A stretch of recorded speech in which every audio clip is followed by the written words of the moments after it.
Welcome to this episode of the Seatrade Maritime Masterclass series. My name is Emma Howe, Director at Seatrade Maritime, and today I have the pleasure of chatting to someone I've known for many years now and a very familiar face in the Middle East maritime industry.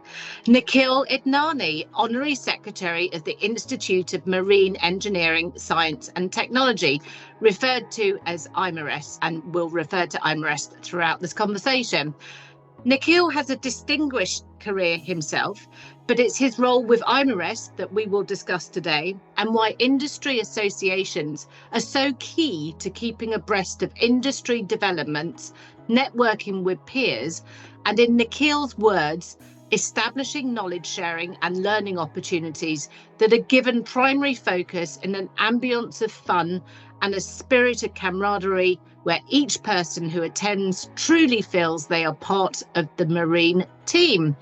So Nikhil, welcome. I was greeting the maritime enthusiasts from the engine room-like atmosphere of Dubai.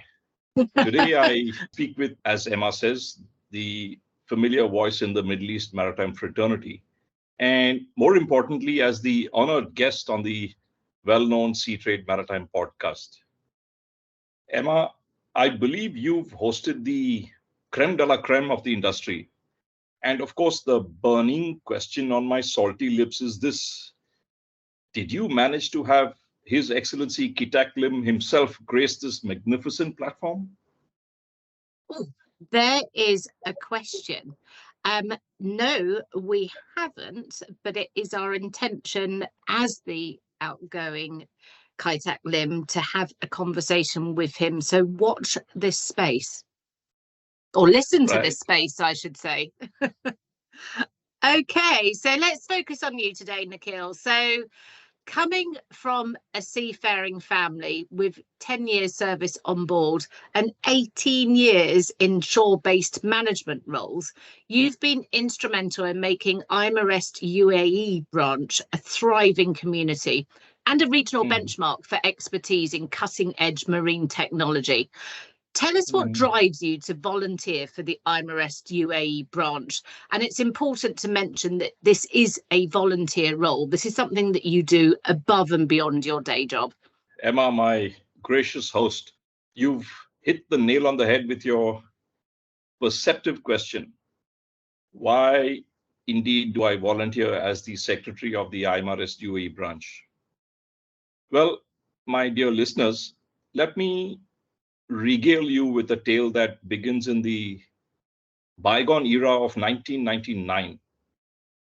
While studying for the Advanced Diploma of Marine Engineering in Tasmania's Australian Maritime College, my fellow aspiring chief engineers and I were given the honor of becoming student members of the IMARES, free of charge, mind you. Back in the day when the internet possessed limited capabilities and couldn't quench our thirst for project information, we relied on the Marine Engineers Review Journal. It was like a monthly gift from the IMARES, and we eagerly awaited for it to land in our hands, as that magazine held the key to our excitement, including the secrets of propulsion technology, engines, auxiliary systems, fuels, lubricants, and even the latest regulations. It was our go-to source and our treasure trove of knowledge. Those were the days. I confess, my friends, back then I was quite the technical geek, spending my weekends immersed in the MER's wisdom, absorbing every bit of information, while my classmates reveled in the excitement of the college's social gatherings and celebrations. But as they say, every cloud has its silver lining.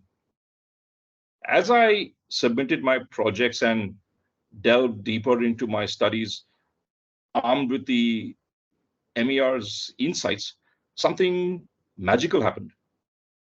My work was well received, my test scores soared, and lo and behold, at the culmination of my course in 2000, I was honored with the IMARES prize for the best overall performance amongst 25 aspiring chief engineers in the Advanced Diploma of Marine Engineering. And what's more, my dear listeners, as part of that esteemed award, I received a princely sum of £50 sterling, just enough to hail a taxi from the campus to Launceston Airport, where I embarked on my flight back home to Mumbai. This is how my positive association with the IMARIST began. Now, fast forward to 2004, when fate carried me to the shores of Dubai. Thanks to the benevolence of my ex-boss, Rob Banks, I found myself often attending the IMARIST technical meetings in Dubai, at that time as a regular IMARIST member, until 2012. Then, in a stroke of providence, the then chairman of the IMARIST UAE branch, David Short, proposed my name as the branch secretary during an AGM, and I ended up being elected as a secretary. It was a bit unexpected, to be honest. Either I was the one-eyed king amongst the visually impaired, or I reckon the members saw something in me that made them think I'd be a good fit for the role. Regardless of the situation, I was excited about the opportunity and certainly up for the challenge. David, if you're listening, I offer my heartfelt appreciation. I certainly hope I've lived up to your expectations. Since that momentous occasion, there has been no looking back. With the trusted honorary treasurer, Sheil Cabral, managing the IMARIST UAE branch, my dear friends, has become a constructive hobby, almost a labor of love. I find myself playing a pivotal role in promoting IMARIST activities within the esteemed Middle East maritime fraternity.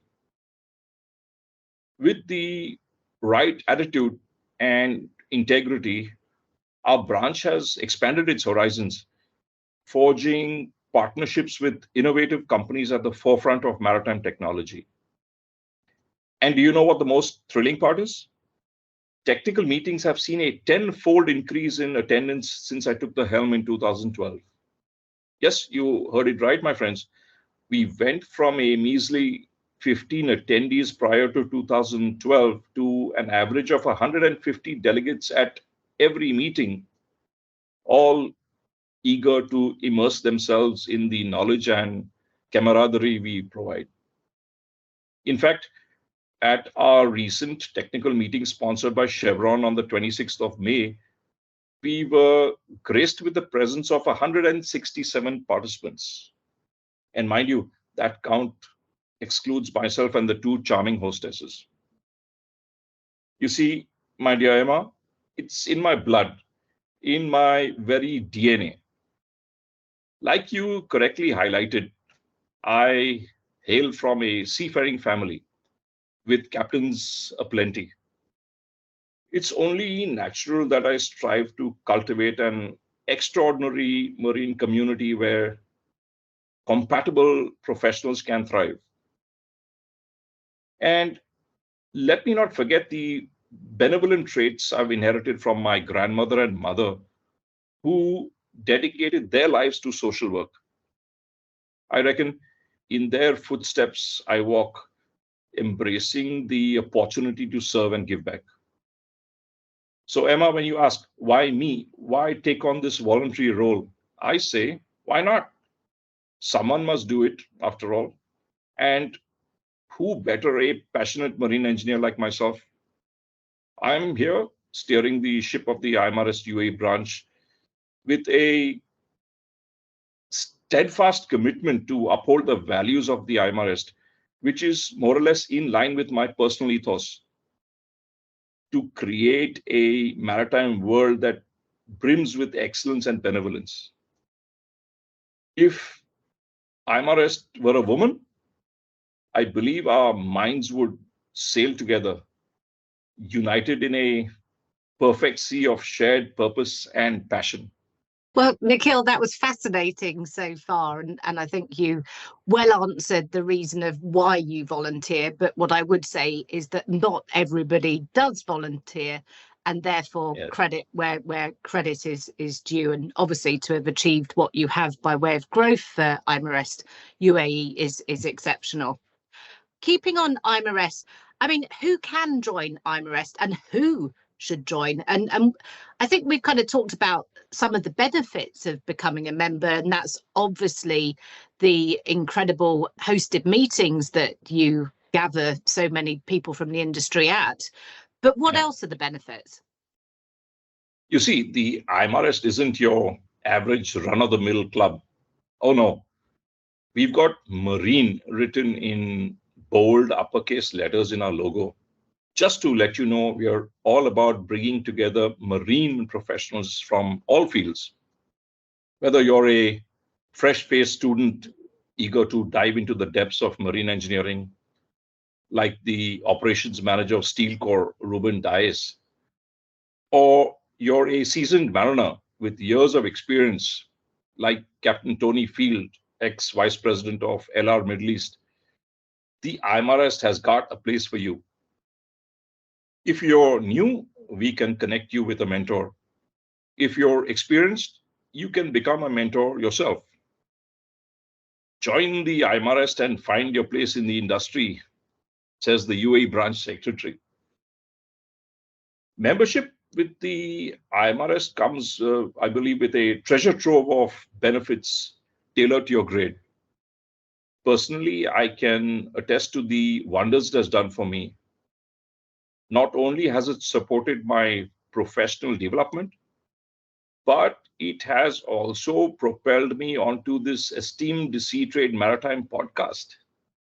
Talk about raising my profile in the high seas of recognition. With IMAREST, you'll have access to a wealth of relevant information, nifty tools, and a network of 23,000 members scattered across the globe. It's like having a compass to navigate the ever-changing tides of marine engineering, science, and technology. Plus, let's not forget the sweet cherry on top, my prestigious chartered engineer status, courtesy of the IMAREST and the UK Engineering Council. It's like having an internationally recognized stamp of excellence for relevant people in the industry to recognize. But wait, there's more. Picture yourself as part of an elite special interest group. As the name suggests, these groups focus on specific fields like biofouling or ballast water management or ship energy efficiency. It's like joining an exclusive club within a club where you can share knowledge, collaborate, and advance in your chosen field of specialization. It's the perfect opportunity to be the captain, or should I say, chief of your own destiny.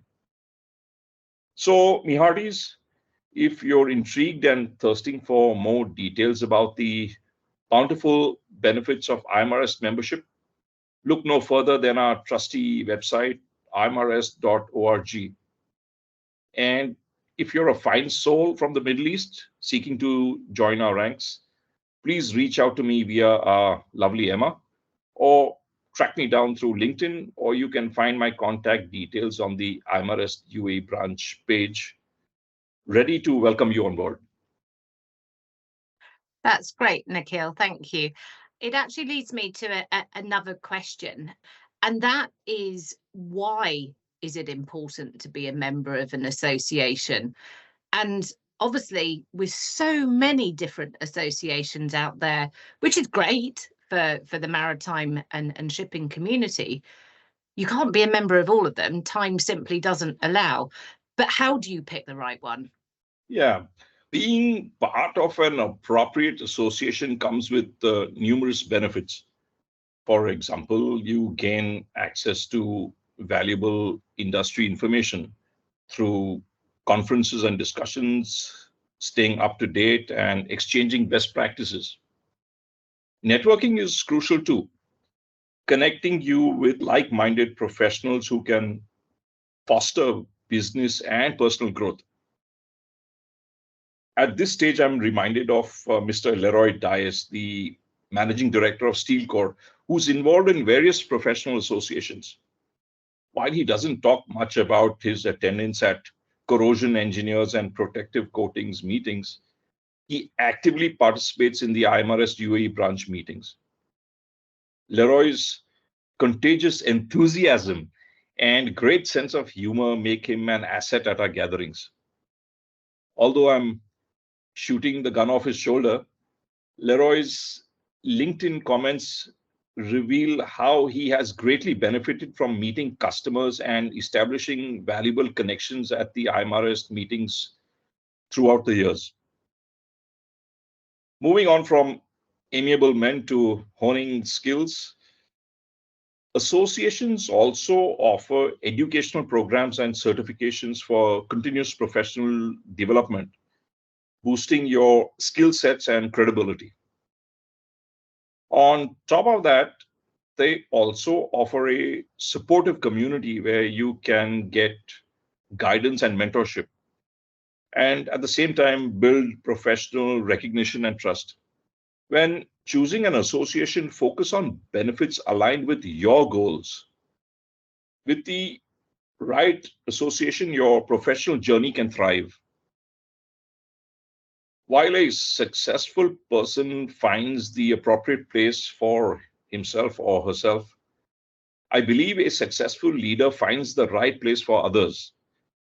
And if I have to practice what I preach, then please feel free to contact me if I may in any way help you determine if the IMRS is the right association for you.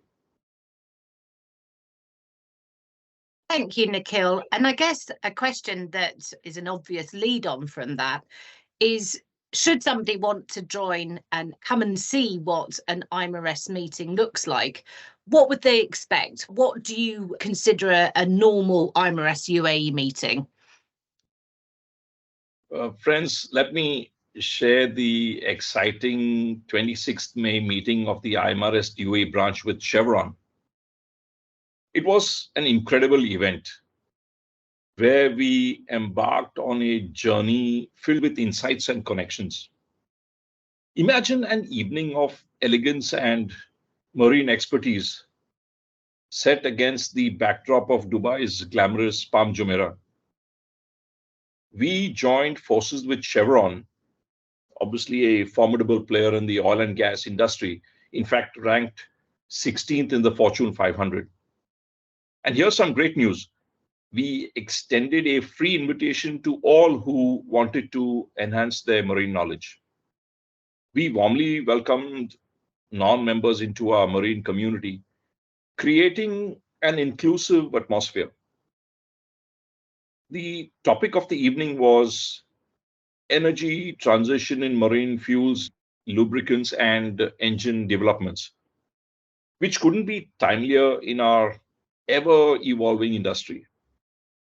For 2 hours, Chevron Marine Lubricants and our esteemed guests engaged in knowledge sharing and what I would term as thought-provoking discussions. The panel discussions were made even more remarkable by the presence of exceptional technical managers like Sohail Nazir and Lakshman Kumar. Their fiery passion pushed the boundaries of knowledge, challenging conventional thinking and inspiring all of us. But hey, it wasn't all serious stuff, All work and no play makes Emma a dull girl. So we concluded the evening with a delectable buffet and refreshing beverages at the exquisite Taj Exotica Resort for the 170 guests, what I believe as a fitting finale to an evening of maritime technical talks. At IMRS UAE, our mission is crystal clear: to provide an impartial platform for world-leading technical research and facilitate knowledge sharing without discrimination or bias. Emma, we are always thrilled to have your esteemed colleagues, Arshad Hussain and Peter Shaw Smith, attending our meetings. We take pride in promoting an environment where everyone feels like an integral part of our marine team, regardless of gender, designation, or employer. This commitment to inclusivity and excellence has fortified the IMRS credibility since it was established in 1889. And since we walk the marine talk, we are delighted to receive positive feedback from our attendees who consistently express gratitude for the valuable insights gained from our meetings. Emma, I shared with you a letter of appreciation from Chevron in which the regional manager recognizes the IMRS UAE branch's dedication towards maritime excellence. In our branch, we believe that growth and progress are best achieved through collective efforts. So if you're eager to be part of our future IMRS UAE branch events, we will gladly add you onto our database. Our next meeting, in fact, will be sponsored by Alcom, scheduled for the 25th of August in Dubai. So if you would like to attend, please reach out to me and I'll ensure you receive this invitation and future opportunities to get together. Marine engineering can indeed be a delightful voyage. Now, what I perhaps haven't mentioned is that you've actually been Honorary Secretary at the IMRS UAE branch since 2012. And in 2017, you received the IMRS President's Commendation Award and was selected in 2018 to be the Global Marine Ambassador for the Institute at its inaugural Outstanding Contribution Awards in London. I mean, how did you receive those awards and how does it feel to have that recognition? Emma, I'd also like to share my most recent exciting achievement with you. I had the privilege of winning the IMRS Global Outstanding Contribution to Marine Education Award in 2022, which took place in your neck of the woods. Now that I'm done blowing my own trumpet, please allow me to recount the series of events that led to this honor. Over the course of 3 years, I had the privilege of collaborating closely with Captain Salim Alawi, the president of Sea Commerce America. Together, we organized 2 successful technical meetings in Dubai, one of which was on the topic of methanol as a marine fuel in September 2021, if I remember correctly. The event received excellent feedback from Salim and his esteemed partners, and I take pride in the positive outcome we achieved. I must admit, I'm boasting a bit since there is no one present to contest this self-proclamation. Anyhow, moving forward, the IMRS headquarters issued a call for entries for the IMRS Outstanding Contribution Awards 2022, and Salim kindly nominated me in the Contribution to Marine Education category. A few months later, I couldn't believe my luck when I received a message saying I won the award. So on the 25th of March 2022, I was all suited and booted at the prestigious award ceremony held at the magnificent City of London Guildhall, where I was presented with a trophy and a certificate of excellence by the president of the IMRS. I reckon my passion for marine engineering and innovative approach to guiding the IMRS UAE branch was rewarded. I must say, I felt extremely proud to have been chosen for this honor. Through my journey in the corporate world, I have encountered some skeptics who have tried to hinder my progress and limit my potential. Perhaps as a reaction to this deterrence, engaging in meaningful work for the maritime community brings me immense satisfaction. I try not to become a person of success, but rather to become a person of value to others. If you think about it, success is hard to define as it means different things to different people. On the other hand, value to others is more tangible and my idea of success. Speaking of which, the real value lies in the work we do and not so much the applause that follows. But I must admit, getting awards like these propels me in the voluntary work with IMAREST. It's like a boost of encouragement, keeping me devoted to IMAREST UAE's mission of taking the Middle East maritime cluster to new heights of excellence. Listen, I've spent a solid decade working as a marine engineer on ships. I've inhaled those diesel fumes and I live and breathe everything maritime. So it only makes sense that someone with my background or someone similar could make a great maritime ambassador. Winning the Outstanding Contribution Award, well, I can't deny that it feels good to have my efforts recognized. It's important to give credit where it's due, don't you think, Emma? Absolutely, absolutely. And congratulations on that award. Thank you. You actually just made mention of the maritime cluster, and in particular, let's look at the UAE maritime cluster. But what role do associations play in helping to grow regional clusters? And let's take that focus on the UAE. Let me talk about the role associations play in growing the regional maritime cluster from an IMAREST UAE standpoint.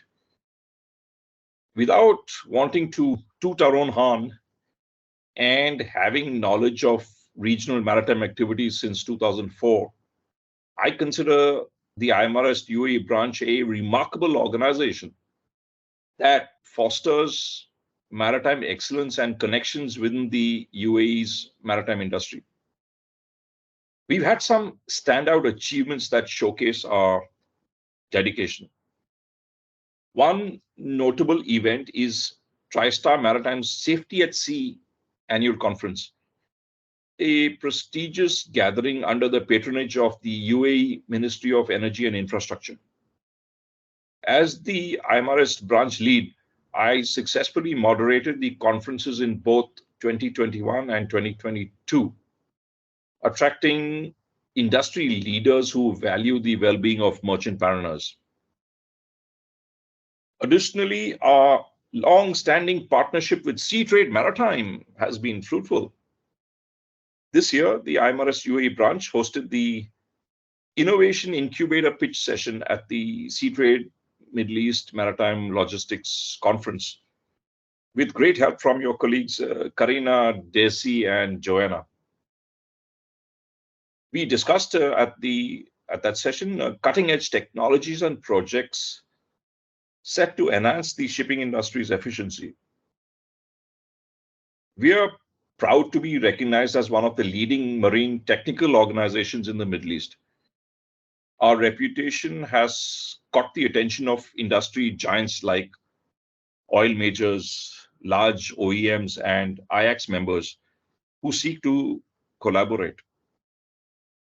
We organize rewarding technical events where ship owners and managers, shipyard representatives, ship designers, and port authorities gather to share information, make valuable business connections, and get informed on cutting-edge marine technology. Having said all that, our commitment goes beyond technical matters.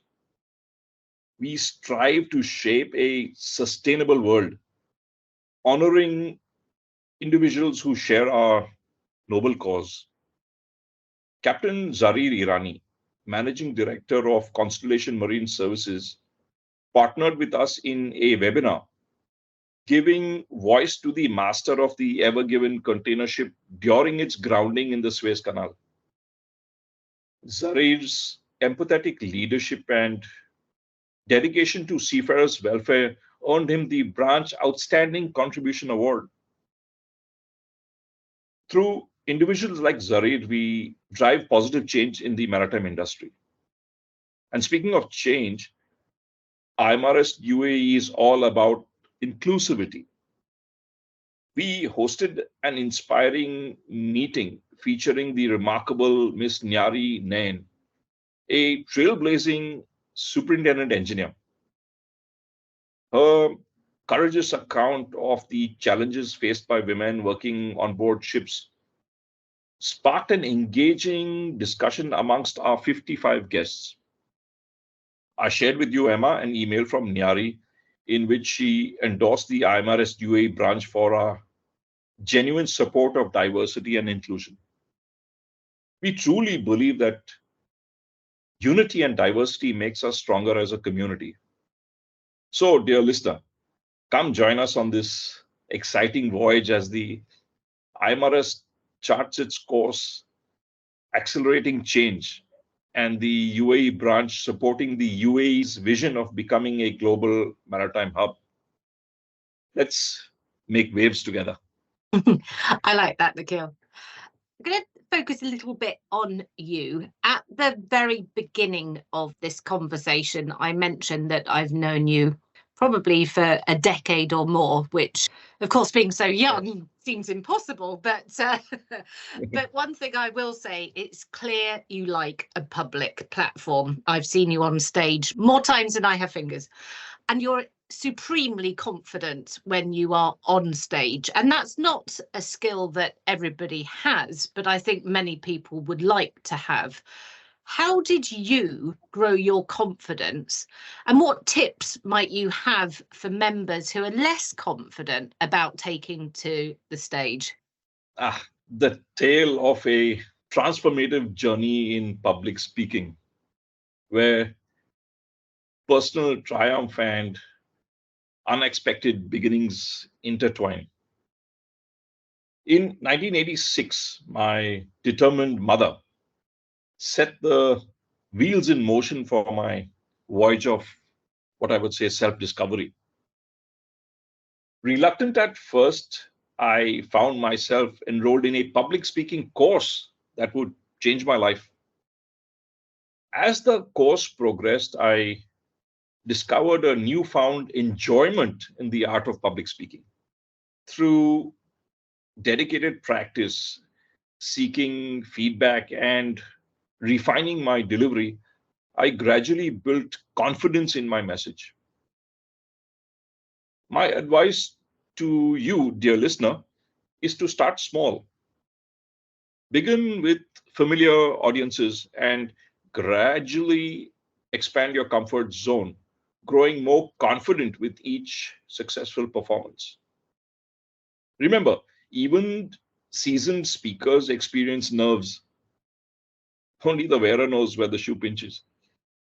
Embrace the nervousness and channel the energy into enthusiasm and passion for your topic.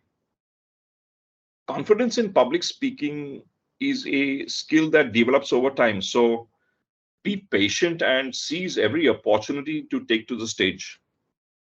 Practice makes perfect. As far as delivery is concerned, I believe honesty and authenticity are key in earning trust and forgiveness. Just as on this podcast, if I were to make a silly remark, I believe and hope listeners would graciously forgive me. Even the most skilled orators have off days, but embracing uncomfortable moments is part of the journey towards success. So, to those aspiring to take the stage, please embark on your personal journey of confidence. Though the waters may be rough at times, the rewards of self expression and impact are immeasurable. Bon voyage, mateys. And now, looking ahead to the rest of 2023, COP28 UAE is coming up, which is a very global platform for the Emirates. Emissions need to be reduced by 43% by 2030. Now, this is a question. Do you think the shipping industry is doing enough? And what are your personal thoughts on the next course of action? Yeah. Look, as the world moves towards caring for the environment, the shipping industry is facing new challenges. It's important to ask if we are doing enough to protect the environment as we pretty much sail into unexplored territory. In my opinion, the shipping industry has made significant progress in addressing environmental concerns. International regulations, such as those outlined in the IMO's MARPOL Convention, have been established to combat pollution from ships. These regulations impose limits on harmful emissions and additionally provide guidelines for the proper disposal of waste materials. The IMO has also introduced mandatory measures, including the EEXI and CII ratings, which focus on improving energy efficiency and controlling carbon intensity. Ships falling within these specified limits can be deemed as doing enough, while non-compliant vessels may face penalties or operational restrictions. A growing interest in sustainability is evident, with ship owners and operators investing in cleaner technologies and alternative fuels like LNG, methanol, and ammonia. Energy efficiency and optimization initiatives, including hull design improvements and the use of advanced anti-fouling coatings, aim to minimize fuel consumption and reduce greenhouse gas emissions. However, I believe challenges persist on this maritime journey. The industry's vast size makes it harder to turn the ship around, as it were, especially when it comes to retrofitting existing vessels. Ensuring compliance with environmental regulations across multiple jurisdictions requires collaborative efforts amongst governments, international organizations, and industry stakeholders. So, although progress has been made, the voyage towards environmental responsibility is far from over, which brings me to last week's MEPC 80.